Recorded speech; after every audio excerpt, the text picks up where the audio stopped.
All right, so in this video, we are going to be looking at how you find the GCF and the LCM using the strategy of subsequent division. So you might remember this term from when we did our guided notes on prime factorization. So this is one of the strategies that you can use to find the prime factors or the prime ingredients of any number. So here we go with how we can use it to find the greatest common factor. Okay, so let's say we wanted to know what's the greatest common factor of these two numbers, 18 and 48. So what I'm going to do is I'm going to put them inside this upside down division bar, and I'm going to leave a little space in between them, and I'm going to go through the series of prime numbers and determine what each of these is, or what both of them are divisible by. So I'm going to start with, it's easiest if you just go in order of the prime numbers, and I'm going to start with, well, 2. So I know 2 is a prime number, and 2 is a factor of both of these because they're both even. So I'm going to put a little 2 outside, and I'm going to ask myself, how many times does 2 go into 18? So 9 times, so I'm going to put 9 below. And then how many times does 2 go into 48? 24. Okay, and then I'm going to put another upside down division bar because it's subsequent division. So I'm going to do it over and over and over again.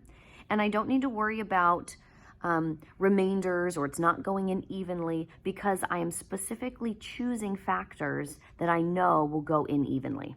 All right, so I'm going to try 2 again. All right, so I see that 2 does go into 24, but it does not go into 9. So I now need to pick a different prime factor. And again, I'm going to go in order. So I know the next prime number is 3, and 3 does go into both 9 and 24. So 3 goes into 9 3 times, and 3 goes into 24 8 times. Okay, I'm now going to ask myself, are there any other numbers that can be that can go into these, or is these are divisible by? And I can see that 3 is prime, and 3 cannot go into this number, so I know I'm at the end.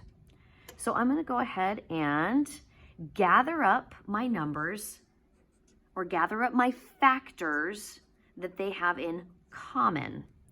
So here, they share a 2 and a 3, but they do not have these factors in common. These are different. So I know they share a common factor of 2 and a common factor of 3.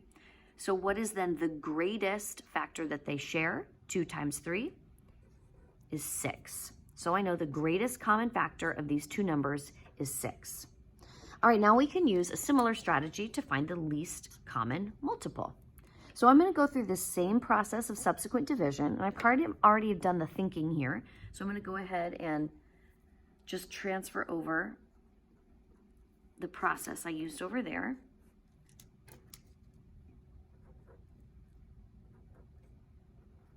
All right, so to find the least common multiple, if you remember, you needed to find and consolidate the factors that they had in common, but then you need to multiply that by the extras. So for the least common multiple, you do the same process, and you take what they have in common and you include the extras. So the LCM is going to be 2 times 3 times 3 times 8, which if I work that out, 2 times 3 is 6, 6 times 3 is 18, 18 times 8, that is going to be 144. There we go. So in summary, you are going to make the upside down division bar with both numbers. Then you are going to divide both numbers by prime numbers, or divide both by those prime factors.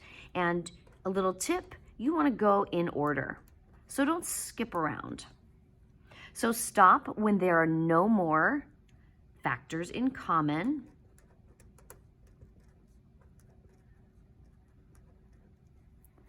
And then the GCF, if you're looking for the GCF, you want to multiply only the common factors.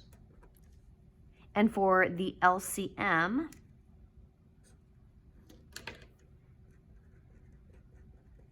you want to multiply all the factors. So there we are. That's how you use subsequent division to find the GCF and the LCM.